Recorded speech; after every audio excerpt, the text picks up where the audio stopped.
Ukraine जंग के बीच अगर रूस को किसी पर सबसे ज्यादा भरोसा है तो वो है भारत और इजराइल।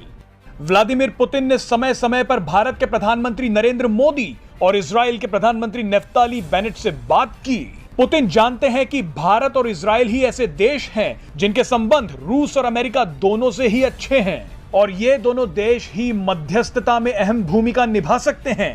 आपको याद होगा कि रूस और अमेरिका समेत कई बड़े देशों की नजर पीएम मोदी और नेफ्ताली बेनेट की मुलाकात पर थी, लेकिन नेफ्ताली बेनेट कोरोना संक्रमित हो गए थे, जिसके बाद उन्हें अपना भारत का दौरा टालना पड़ गया था। लेकिन अब इन सभी के बीच प्रधानमंत्री नरेंद्र मोदी ने इजराइल के पीएम नेफ्ताली बेनेट से फोन पर बात की। दोनों ही नेताओं ने यूक्रेन की मौजूदा स्थिति और कई बड़े मुद्दों पर चर्चा की।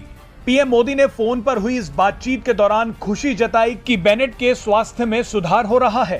पीएम मोदी ने ट्वीट करके कहा कि प्रधानमंत्री नेफ्ताली बेनेट से बात कर और ये जानकर कि उनके स्वास्थ्य में सुधार हो रहा है, मुझे बहुत खुशी हुई है। पीएम मोदी ने यह भी बताया कि उन्होंने नेफ्ताली बेनेट के साथ कई वैश्विक मुद्दों पर बात की है। पीएम मोदी के ट्वीट का जवाब देते हुए नेफ्ताली बेनेट ने भी लिखा, मेरे दोस्त नरेंद्र मोदी, आपसे बात करके बहुत अच्छा लगा। मैं आपसे जल्द मुलाकात करने के लिए बेहद उत्सुक हूं। आपको याद दिला दें कि इजराइल के प्रधानमंत्री नेफ्ताली बेनेट ने कुछ समय पहले व्लादिमीर पुतिन से मुलाकात की थी। उस मुलाकात के बाद ही उन्हें भारत आना था। इजराइल के अमेरिका के साथ मजबूत संबंध है। मौजूदा स्थिति में रूस और अमेरिका के बीच संवाद शुरू करवाने में इजराइल एक अहम भूमिका निभा सकता है। जंग रुकवाने में भारत की भूमिका तो अब इजराइल से भी ज्यादा बड़ी हो गई है। हाल ही में भारत आए रूस के विदेश मंत्री ने तो सबके सामने ये तक बोल दिया कि भारत ही जंग रुकवाने में मदद कर सकता है।